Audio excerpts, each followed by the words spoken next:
Hello guys, nuaibo mayam. Ngasise ai video thagatabsu kuire. Ngasise video ma thagalakkena ai semge tawri. Ado video se kanone. Sum ai je semoi dabne ko. Ado angona nuaitabam naireba. Yamna akhoi se Delhi da leiraga akhoi Gurgaon da Delhi da mapan da leiraga thabak tawriba akhoi se yamna lanna akhoi ta pangau da ngaurga leibagi type ta ꯈꯟꯕ ꯀꯥꯡꯕꯨ ꯈꯔ ꯑꯃ ꯑꯩꯈꯣꯏ ꯏꯆꯤꯟ ꯏꯅꯥꯎ ꯍꯥꯏꯇꯥꯔꯦ ꯃꯩꯇꯩ ꯏꯆꯤꯟ ꯏꯅꯥꯎ ꯈꯔ ꯌꯥꯎꯔꯦ ꯑꯗꯣ ꯑꯗꯨꯒꯤ ꯃꯇꯨꯡꯗ ꯀ꯭ꯂꯦꯔꯤꯐꯤꯀꯦꯁꯟ ꯈꯔ ꯇꯧꯖꯒꯦ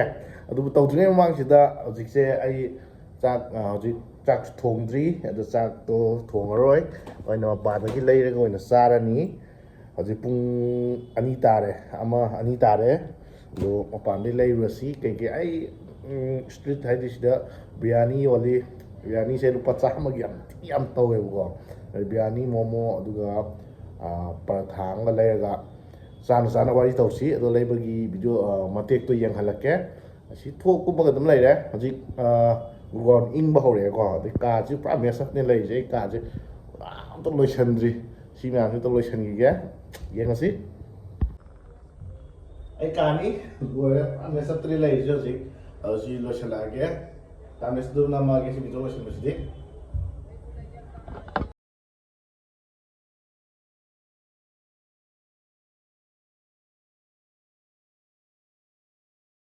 ꯀꯥ ꯂꯣꯏꯁꯟꯕ ꯂꯣꯏꯔꯦ ꯑꯩꯒꯤ ꯐꯤꯔꯣꯟꯁꯤꯗꯤ ꯌꯥꯟꯁꯤꯟꯈ꯭ꯔꯦ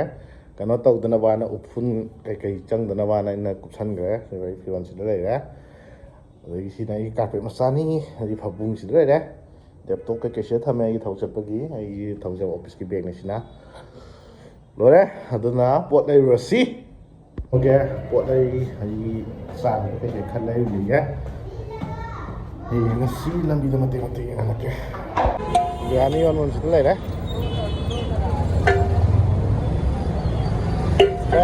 half plate chicken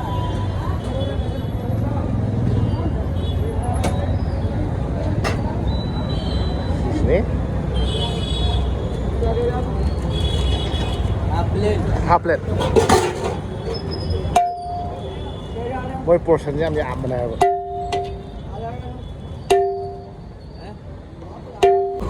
beer masam lograge aduga sida paratha hau yolego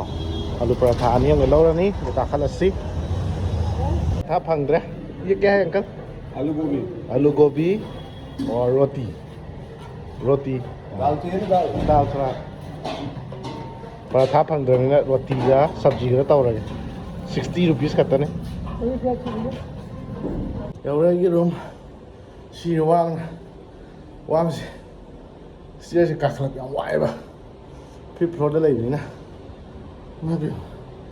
लेरे पोचैदो सेमदोरागे 나도 못하게 레레 시다 포체 ꯃꯌꯥꯝꯗꯣ 시시나 딴니 시시나 하와이 통보 레레 ꯑꯗꯒꯤ 시시나 고비니 시시나 ꯑꯩꯈꯣꯏꯒꯤ ꯅꯠꯁꯅꯤ ꯁꯤꯒ ꯈꯥꯏꯒꯠ ꯄꯥꯅꯕ ꯁꯤꯅ ꯕꯤꯔꯌꯥꯅꯤꯁꯦ ꯉꯁꯥꯏ ꯑꯩꯅ ꯍꯥꯐ ꯄ꯭ꯂꯦꯠ ꯍꯥꯏꯕꯗꯣ ꯍꯥꯐ KGꯗꯤꯀꯣ 120 ꯈꯛꯇꯅꯤ ꯁꯤꯗ ꯄꯨꯟꯅ ꯁꯤ ꯑꯍꯨꯝꯁꯤꯗ ꯂꯨꯄꯥ 30 ꯂꯩꯔꯦ ꯁꯤ 120 ꯂꯩꯔꯦ उदयदी 180 सिल्पा 10 200 400 के पोने ऐना सी सादे से अदो बुकबंग ओइ कई वे को जे मसी से तन नुआई तबाय तारे जे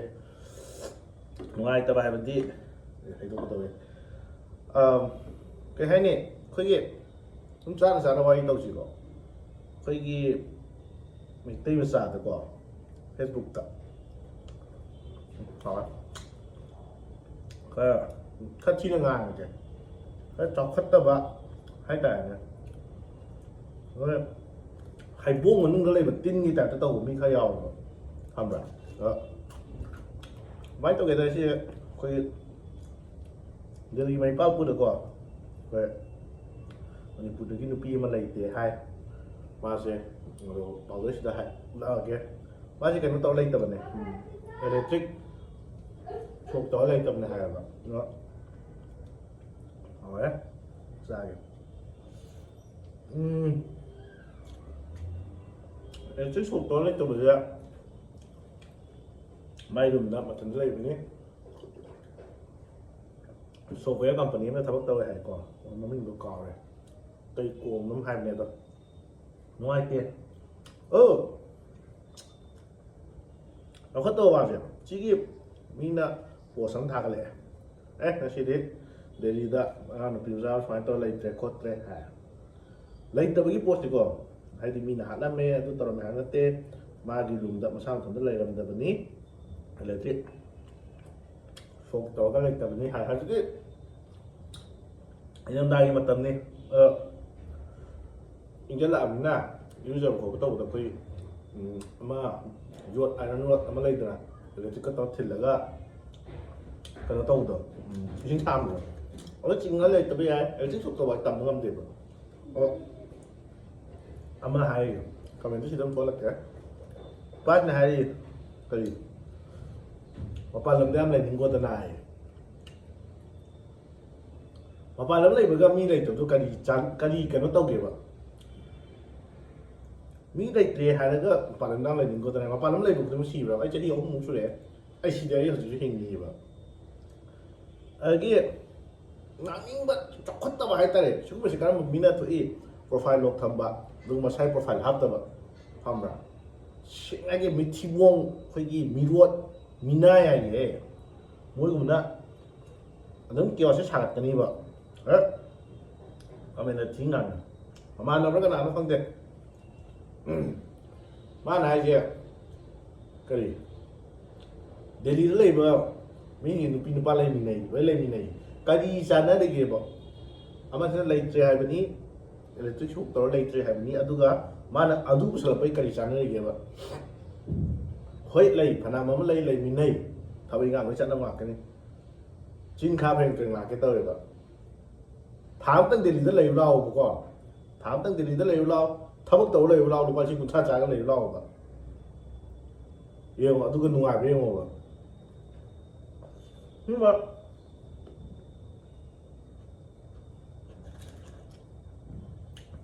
chọc tao miếng làm chứ, thế thế này, thế mày thấy miếng sự đơn điều à,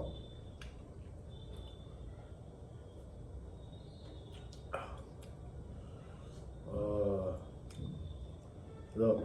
ăn đây, coi như, mà chỉ chút tiêu vậy cái, chút dây chan ngang thùng một tận lên á, đây là giá bây giờ này, bàn tới đây là cái ngọc sơn là cái, langคนแล้วก็เลยมันนี่ให้เมื่อกี้คนดูชาวตัวบ้านผู้ผ่านหรืออยู่นะฮะ live in Delhi กัน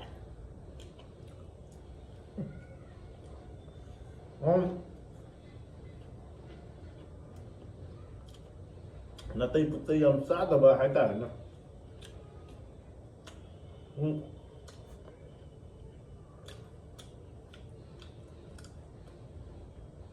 มีตัวกี้ในชีวิตมึงตัวกี้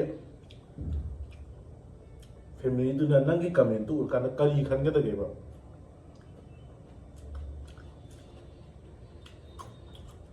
nangi na se do na chan na se ra namara e tu chi na si ya o ka tu min na lupa sana do ka men bi rakhe ba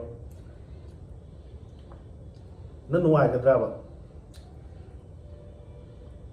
darin do le kana na sa to lo ta bi da ngang mo ba hamra chọc khất tiền đó, chọc khất kiểu này là tình trạng đang ngồi vậy, anh bắt em lấy, thôi mày chơi trái quay phát tổ, giờ là xí nó mang thải,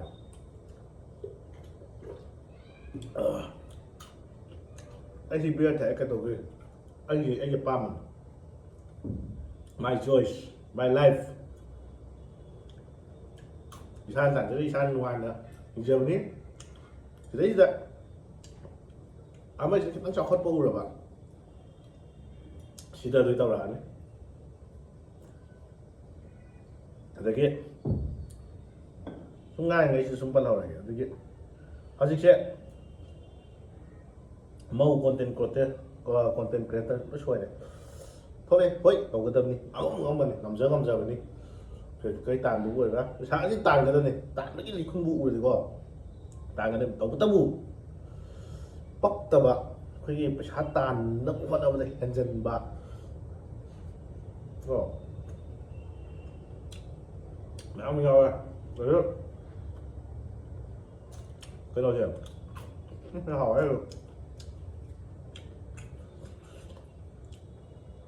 ꯃꯤꯒꯤ content ꯍꯨꯔꯥꯟꯕ ꯍꯧꯖꯤꯛ ꯉꯔꯥꯡ ꯅꯍꯥꯟꯁꯨ ꯈꯠꯅꯈꯤꯕꯅꯤ ꯑꯩꯈꯣꯏ food blogger ꯅꯨꯄꯤ ꯑꯃꯒꯤ content ꯍꯨꯔꯥꯟ ꯆꯥꯕ ꯊꯥꯒꯠꯄꯒꯤ ꯍꯧꯖꯤꯛꯀꯤ ꯁ꯭ꯇꯦꯇꯁ ꯋꯥꯔ ꯇꯧꯔꯤꯕꯅꯤ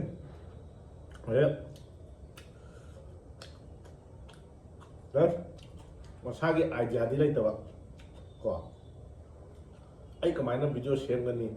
ꯑꯩ ꯚꯤꯗꯤꯑꯣ ꯑꯩ ꯊꯥꯒꯠꯂꯤꯀꯣ ꯑꯩ ꯌꯨꯇ꯭ꯌꯨꯕ ꯊꯥꯒꯠꯂꯤ ꯑꯩꯒꯤ ꯂꯩꯖꯕ ꯚꯤꯗꯤꯑꯣ ꯑꯩ ꯀꯣꯟꯇꯦꯟ ꯁꯦꯝꯖꯔꯒ ꯑꯩ ꯅꯣꯡꯃꯇ ꯃꯤꯉꯣꯟꯗ ꯀꯣꯄꯤ ꯇꯧꯗꯦ ꯑꯗꯨꯝ ꯁꯦꯝꯃꯒ ꯑꯩ ꯍꯩꯖꯕ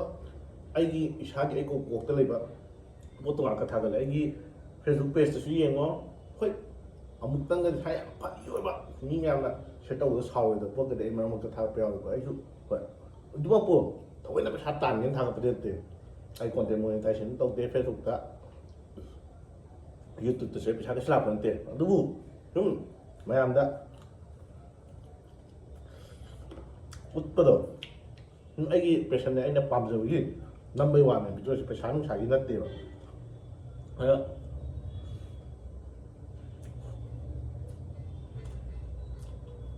ꯊꯑꯣꯏꯒꯤ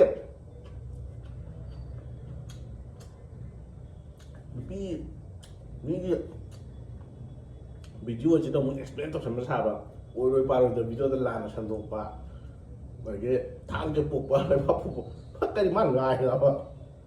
ꯑꯗꯒꯤ ꯈꯔ ꯑꯃ ꯂꯩ ꯑꯗꯒꯤ ꯑꯃꯅ ꯀꯔꯤ ꯑꯦꯛꯇꯔ ꯑꯦꯛꯇ꯭ꯔꯦꯁꯀꯤ ꯐꯣꯇꯣꯁꯦ ꯁꯥꯡꯗꯣꯛꯍꯜꯂꯒ ꯃꯤꯒꯤ ꯕ꯭ꯔꯦꯁꯀꯁꯦ ꯆꯥꯎꯊꯣꯛꯍꯜꯂꯒ ꯚꯥꯏꯔꯦꯜ ꯆꯠꯅꯕ ꯍꯣꯠꯅꯔꯒ ꯀꯩꯅꯣ ꯇꯧꯕ ꯁꯤꯒꯨꯝꯕ ꯆꯥꯎꯈꯠꯇꯕ ꯃꯤ ꯃꯌꯥꯝ ꯑꯃ ꯂꯩ ꯈꯪꯗꯦꯗ ꯌꯥꯝꯅ ꯁꯥꯎꯅꯤꯡꯉꯤ ꯐꯪꯗ꯭ꯔꯒꯗꯤ ꯇꯁꯦꯡꯅ ꯑꯩꯈꯣꯏꯗ ꯑꯗꯨم ꯍꯥꯏꯔꯛꯎ ꯁꯤꯗ ꯊꯕꯛ ꯄꯤꯒꯦ ꯊꯕꯛꯇꯤ ꯊꯕꯛ ꯉꯥꯛꯇꯅꯤ ꯔꯦꯁꯇꯨꯔꯦꯟꯇ ꯊꯕꯛ ꯇꯧꯅꯤꯡꯉꯦ ꯇꯧꯕ ꯌꯥꯏ ꯑꯗꯒꯤ 12 ꯄꯥꯁ ꯇꯧꯔꯗꯤ ꯑꯗꯨꯝ ꯁꯤ BPO ꯏꯟꯗꯁꯇ꯭ꯔꯤ ꯀꯣꯔꯄꯣꯔꯦꯠ ꯇꯣꯞ MNC ꯀꯝꯄꯅꯤꯗ ꯊꯕꯛ ꯇꯧꯕ ꯌꯥꯏ ꯑꯗꯨꯝ ꯇꯥꯟꯅꯕꯤꯔꯛꯎ ꯐꯦꯁꯕꯨꯛꯇ ꯇꯥꯗꯕꯅ ꯑꯗꯨꯝ ꯂꯩꯕꯅꯤ ꯇꯧꯕꯇꯕꯨ ꯃꯤꯅ ꯅꯨꯡꯉꯥꯏꯔꯣꯏꯗꯕ ꯊꯕꯛꯇꯤ ꯇꯧꯕꯤꯒꯅꯨ ꯀꯃꯦꯟ ꯄꯤꯕꯗ ꯑꯦꯇꯦꯟꯁꯟ ꯁꯤꯛ ꯇꯧꯕꯤꯒꯅꯨ ꯃꯤꯒꯤ ꯂꯩꯇ꯭ꯔꯦ ꯅꯥꯔꯦ ꯁꯤꯔꯦ ꯍꯥꯏꯔ ꯀꯥꯟꯗ ꯅꯦꯒꯦꯇꯤꯚ ꯀꯃꯦꯟ ꯄꯤꯔꯒ ꯀꯔꯤ ꯅꯨꯡꯉꯥꯏꯕ ꯅꯉꯣꯟꯗ ꯐꯪꯉꯤꯁꯦ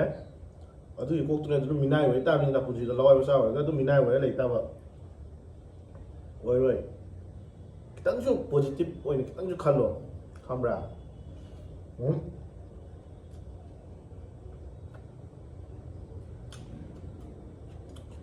मीना वीडियो नमनी कंटेंट सेमने ओए जोक तोरनी मीना नम हायम पक्की संसुमेदि तौ हेब्राबा नुदि तौरोबा हाय नु तौरोबा नसक ओलगा जगा ngang नु तौरोबा हायरोय ओनो खाओ हिपगा नुंदा कमेंट पियो मिगी बिट हापा मिगी मीना चाखपुरगा नोइदा कलकपा ट्रैक मिजुबा नोइना करी अफव तौरक्तोइया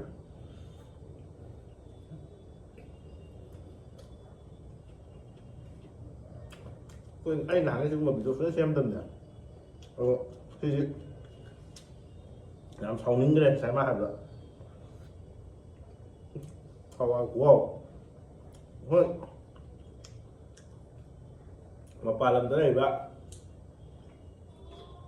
अखोइसे यामना ngausannaraga lang thuaga paisa manghallaga leibagi taipta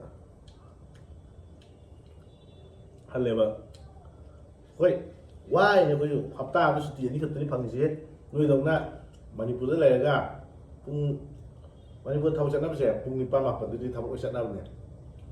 80% alo halapana pung ma to ko halapana khoi na thau chana mai tawi sidri 9 hours sap 9 hours office to lai tabi ade GT ma patam khai toi 10 to 7 pung tara de chalna ha horen pung tara tara halak toise thong ba thak isan loi tok jeri ngakani hoi to ai udi go sa thaw taw re kaino taw ni na moina meal pi adu ya diam hare adu bo khoi night shift ka tane khoi chatli se night shift ka mai taw ni pung tara sida moina gari office ta lo lakani ai khoi driver na lo lakani pung tara ni ma pon sa lo lakani pung tara ta jing da office yo gani tara da login taw gani aduga hayeng pung tara ta log out to thong tine marak ta pung ma break phang samna wana पैसा लुपा लिसिंग कुंथ्रा मुक्तंगिनी कोखोइना वाना लैसे सिदैसिदा ngauthokpa langthokpa dudi tokhraba hamra sidaisida kano chappa lengki lising tai thoi mungcha khane chabagi thakpagi mai gi kai gi kosa nungcha kam lema nate oi marup kai ka do hundokraga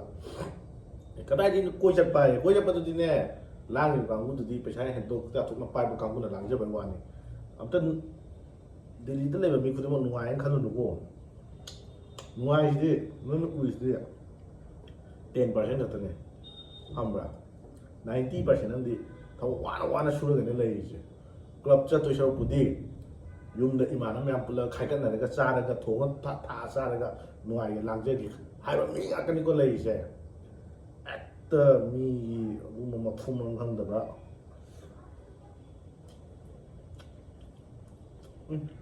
정리가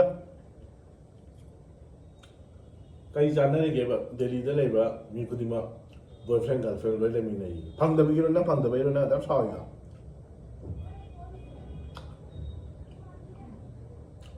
फंगददि my तौब्राबा boyfriend girlfriend lemme नहीं चुम्मे लोय lemme नहीं फराम lemme नहीं अदुबु मी मसा मसाई थबक लोय तौनागा ने जे freedom त lemme नते हमरा duty hours है बमले company मानने तक दी कंपनी मानने का जो duty hour मानना है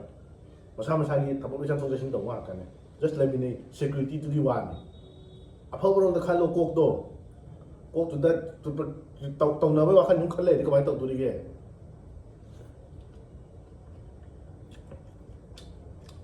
ai nè दिल्ली दम तना थंद लई लाव हाइजे मी की मते याव द बिदा ngam reo tha na te hapta ka lei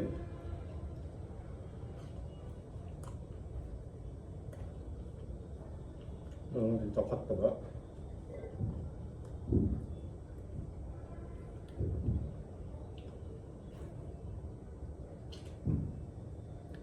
đấy nama mà xong lên nữa thắt bẩn rất bạch rồi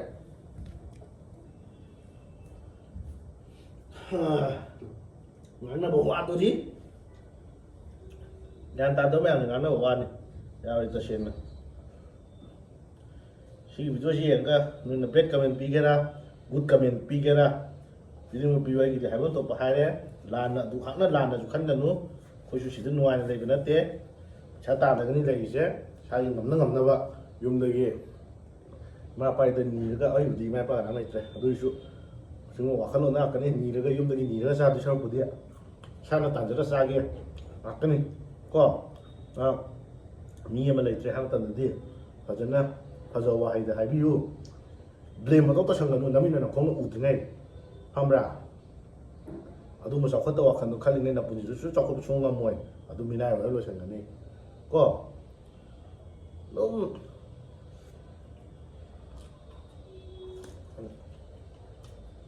नानि मजे नानि दा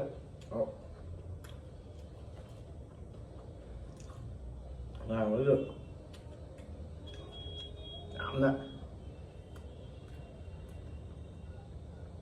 anh hẳn nó cụ từ đó tất thân bằng ngầm rồi ba xin được đang nói rằng mi lấy chỉ hai cái tặng nên nó phải nó piu mà hai anh ngon được uống sao làm gì đấy chỉ là ai cái này nè cháu không được chỉ là chọc con lời cô này ở trong này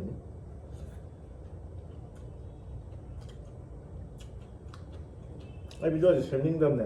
rồi đấy ngoài tàu thứ năm nào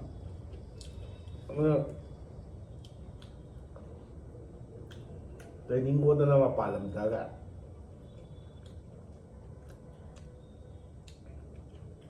ꯅꯨꯄꯤ ꯅꯨꯄꯥ ꯂꯣꯏ ꯂꯩꯃꯤꯟꯅꯩ ꯍꯥꯏꯕꯩ ꯁꯥꯎꯔꯤꯔꯒ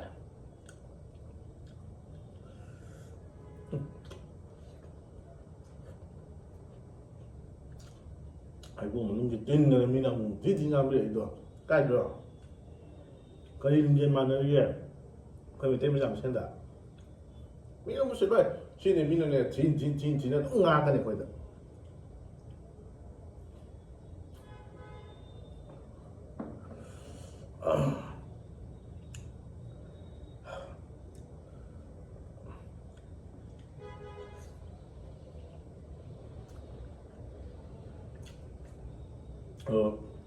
ꯕꯤꯔꯪꯒ ꯕꯤꯔꯌꯥꯅꯤꯁꯤ ꯆꯥꯅꯩꯍꯦ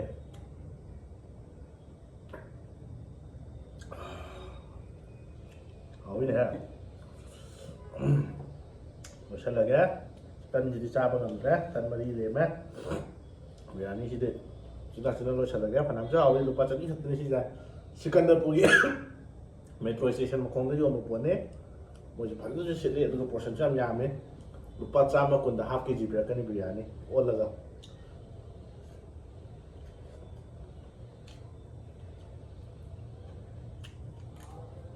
ꯃꯣꯏ ꯕꯤꯔꯌꯥꯅꯤ ꯃꯈꯜ ꯂꯩꯌꯦꯕ ꯑꯩꯁꯤ ꯑꯩꯒꯤ ꯋꯥꯏꯠ ꯔꯥꯏꯁꯀꯤꯁꯦ ꯑꯉꯧꯕ ꯀꯩ ꯇꯧ ꯃꯆꯨ ꯌꯥꯎꯗꯕꯁꯦ ꯁꯤꯅ ꯍꯥꯎꯋꯦ ꯃꯣꯏ ꯑꯉꯥꯡꯕ ꯃꯆꯨ ꯇꯧꯔꯒ ꯇꯧꯕ ꯑꯃꯁꯨ ꯂꯩ ꯑꯗꯨꯅ ꯊꯥꯎ ꯈꯔ ꯌꯥꯝꯃꯦ ꯑꯗꯨ ꯈꯔꯁꯨ ꯂꯦꯛꯊꯣꯛꯑꯦ ꯑꯗꯨꯗꯤ ꯆꯥꯕ ꯉꯝꯗꯦ